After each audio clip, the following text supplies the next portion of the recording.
All right, and we're live. This is Aaron Boyd, editor of Federal Times, and today we're chatting with the Vice President of Federal for Symantec, Chris Townsend, about how the cybersecurity landscape has changed so much over the last few years, how that's affecting the marketplace, both in the private sector and in the federal space. Chris, thanks for joining us today.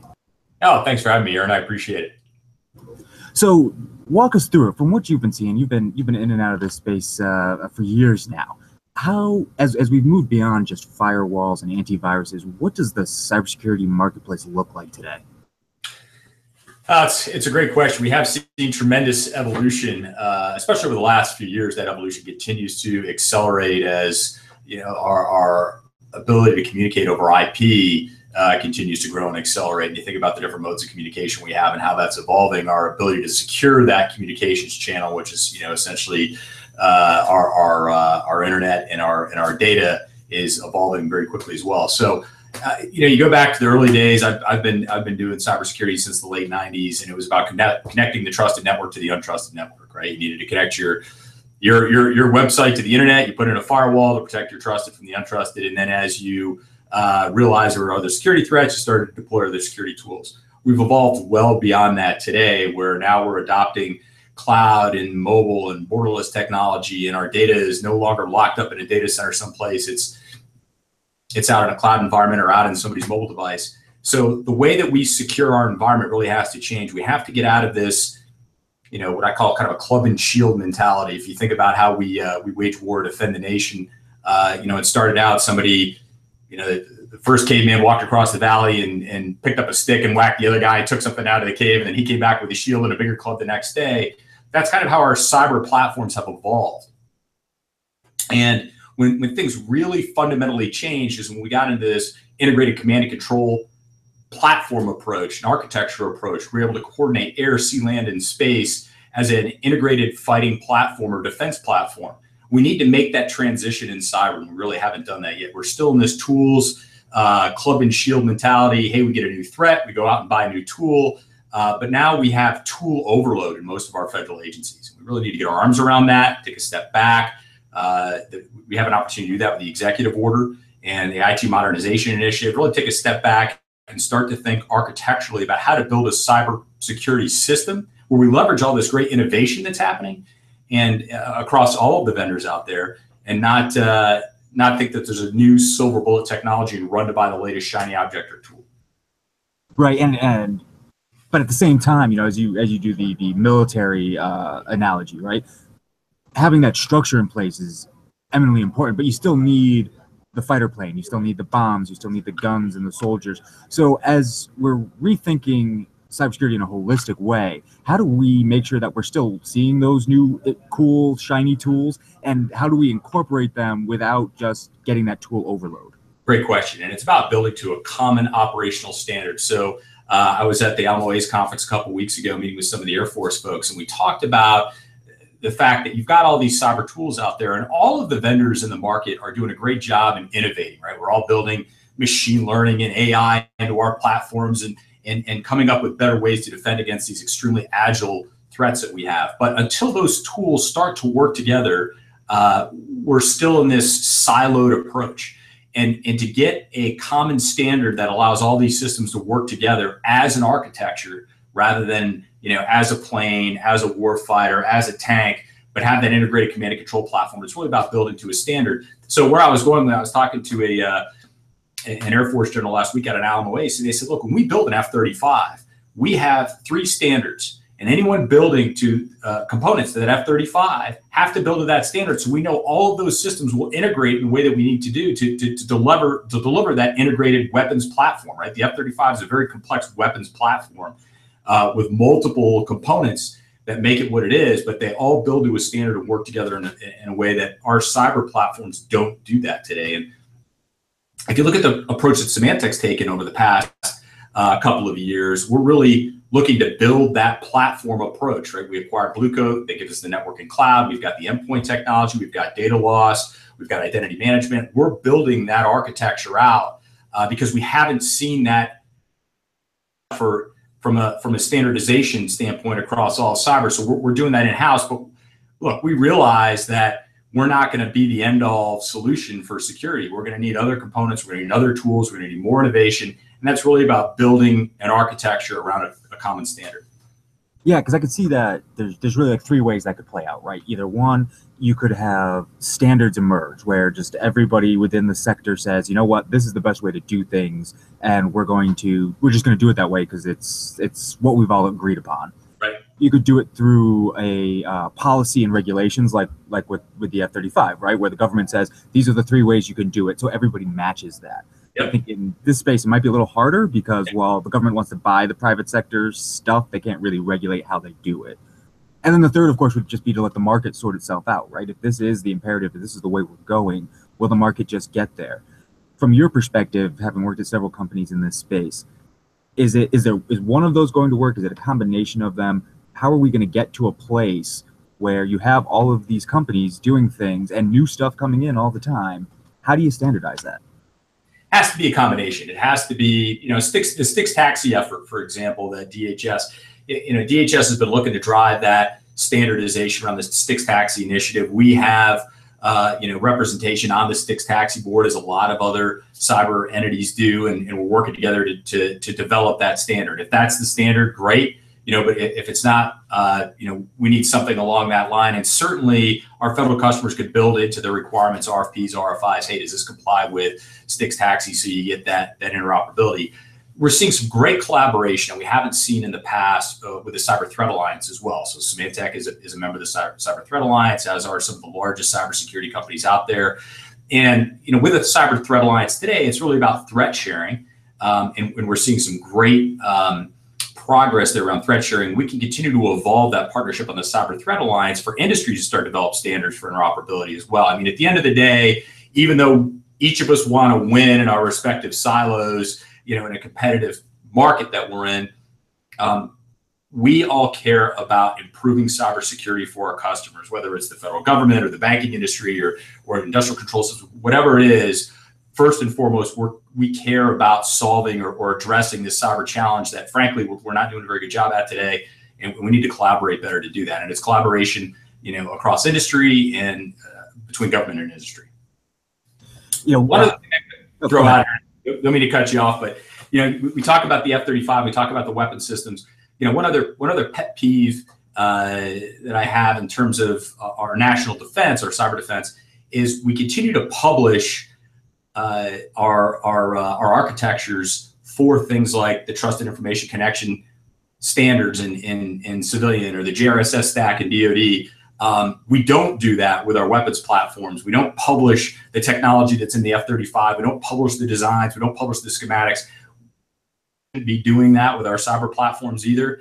We're giving our adversaries a lot of intelligence in terms of the requirements, the technology, and most of the technology the government's using in those stacks is off-the-shelf technology, where our adversaries can go and buy that technology off the shelf, reverse engineer it, and we're giving them a roadmap to defeat a lot of the defenses we put in place. We need to take a different approach. Our CEO, Greg Clark, wrote an article months ago about calling for a Cyber Manhattan project, where we bring the best and brightest from the industry community and the government community, and give them the resources they need to really come up with a better way to build a national defense platform around cyber.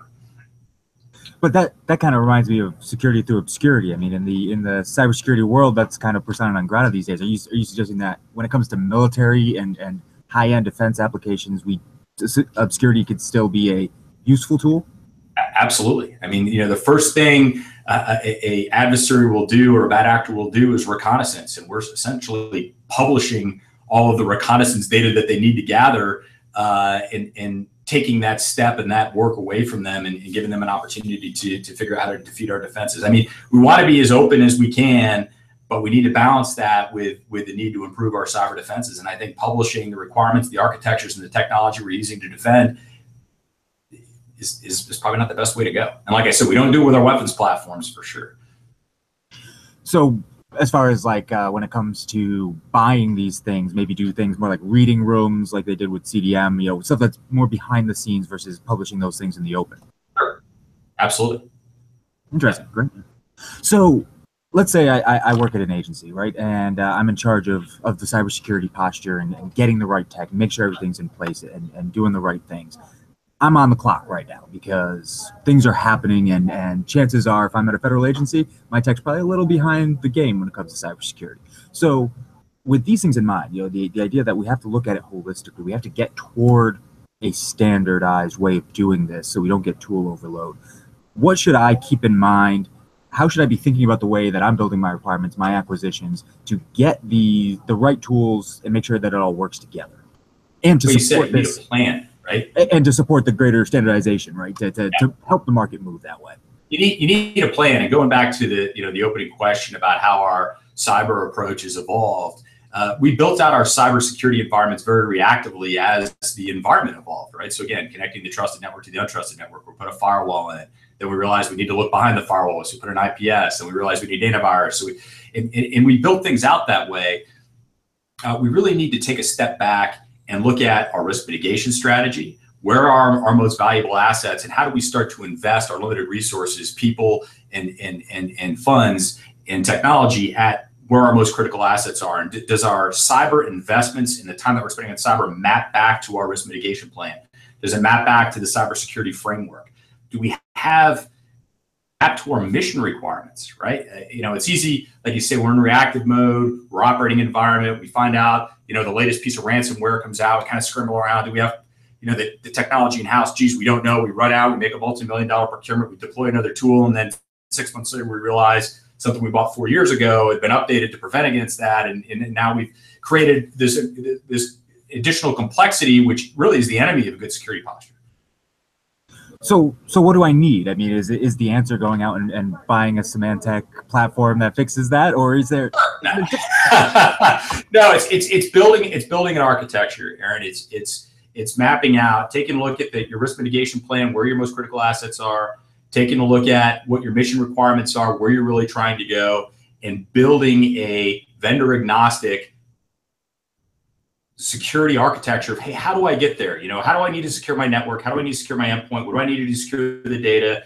Cybersecurity is more about enablement than it's ever been, right? If you look at, hey, I want to go leverage the cost, efficiency, and agility of the cloud, having a good cyber platform that underlies that allows you to securely go to the cloud environment. So it's not about buying insurance anymore. Hey, put in a firewall so nobody hacks my website. It's really about, how do I leverage the agility and efficiency that mobile and cloud and IoT can bring to my environment, and do that in a secure way. So let's build out a plan for how we're going to do that. And then as your technology ages out, as these tools age out, take a look at, hey, what tools am I really getting value out of? Where do I have duplication? Start to eliminate the tools, during your refresh periods that you don't need any longer, and build to this plan integration and the ability, the tools to integrate and automate and reduce the burden on the very few cyber operators that you have sitting in your SOC. Today we buy all these tools, and we have a handful of really valuable folks that are sitting in a security operations center. So a place we say, hey, make sure that we find out what's happening in the environment. And you've got all these tools sending you alerts and information, and we're trying to parse that with this human element that's sitting in a SOC. It's not sustainable, right? We need the tools to be able to automate, to be able to filter this data dynamically, and then take an automated response and then report to your SOC operator and say, hey, we saw somebody knocking on the door at the network. We saw it at the endpoint. We saw it on this mobile device. We correlated those events. We took a dynamic response to block that IP address from accessing the network. And here's the reporting on it, so you can get some context and do some forensic analysis to see if they penetrated us anywhere else. That's how the systems need to work. Interesting. But it starts with a plan. Yeah. So you've seen those changes happening in the cybersecurity marketplace and the way that these things are being sold and developed. But what are you seeing from your agency customers? One, are they getting this? Do they have a similar thought process that's going into this? Are they changing the way that they do cybersecurity to meet this new paradigm? And if so, or even if not, what do they need to do to continue changing? What do you see in the federal marketplace that is changing or needs to change? So I think CDM is probably a good example of trying to get that standardization and taking a standardized approach across all the agencies to baseline the existing security posture and being able to ingest the data and see where the threats are at a broad level in federal. So I think if you have this conversation with Kevin Cox, I want to put words in his mouth, but I bet he would probably see the same thing and agree. And I think that's ultimately the goal of CDM. It's tough to do that at that level, and CDM has done a great job in moving that ball forward, probably slower than a lot of the agencies would like to see, but we're making progress there. Certainly there are being similar steps being made within the DoD and the IC communities as well. Procurement is a big barrier to being able to do that, right? We talk about procurement and the LPTA, lowest price technically acceptable, is great for buying hammers and coffee mugs. Very difficult to get the cyber tools that you want or a lot of the IT systems that you want, and buying in that way. So I think we need to look at how we start to do procurement differently. How do we change that process to get the tools that we need to integrate? How do we improve our agility and to be able to go out, or procurement agility, to be able to go out and buy the tools and services and systems that we need when we need them, rather than building in a spec now and 2 years later getting what you need and the market's passed you by at that point, or the requirements have passed you by. So yes, I see great strides in adopting that approach, but I think we've got some really difficult barriers in place in terms of standards and procurement that are. But what I've seen, I've been covering federal procurement for about 3 years now, and where there's motivation, people find a way, either around the FAR or using the FAR. There's a lot of great shops out there that are doing really interesting things in procurement to get past a lot of these. Are you seeing the mindset catch up though? Because they'll get there with the procurement if they want to. Are federal agencies thinking about this differently now? It varies agency by agency. The more mature agencies around cyber are getting that and getting the fact. Well, let me take a step back. I've been at Symantec now for a year and a half, and every single senior leader meeting I've had at CIO or CISO level unequivocally have said, look, we're looking at tools consolidation. We know we've overbought. Our operational environment is unsustainable. Our costs are unsustainable. We don't have a way to measure our investments in terms of the efficacy of tools or any type of return on investment. We need to take a step back and figure out what we really need, what our problems are, and start to build out a plan around cyber. But I still think it's very pervasive in cybersecurity that there's this toys to tools mentality that, hey, we need to stay ahead of the technology curve. And you do in cyber, right? It is a bleeding edge space. You need to stay ahead of that. And you're out there evaluating the latest, greatest technologies. And then those tools end up becoming, or those toys end up becoming tools that implement enterprise wide, and you exacerbate the problem. So, but it varies agency by agency as we're starting to get more maturity in thinking around how to systematically solve the problem rather than continue to build out tools. And you see that the evolution in the CISO community as well, right? Your CISOs for a long time were technologists, and now we're seeing the CISO role not only have to be a technologist, but also understand the business implications of cyber, and they're quantifying the risks back to the agency heads and saying, look, here's the amount of available budget, here's the amount of resources I have, here are mission critical assets, this is what I need to secure these, but these over here, I don't have enough budget and resources to be able to secure today. What do you want me to do, right? And being able to quantify that in terms of budget and resources is a big shift in how a lot of the CISOs are looking at security. Then it needs to happen. Excellent. Well, great. Thanks, Chris. Anything else you wanted to add before we wrap up here? No, Aaron, always a pleasure. Appreciate the time today, and hope you had a great Thanksgiving. Yeah, likewise. Thank you, Chris, and everybody watching. Thanks for joining us today. This will be online, the recorded version, probably in about 10-20 minutes, so feel free to check back and see anything you missed. And Chris, thanks for joining us. Thank you, Aaron. Have a good day.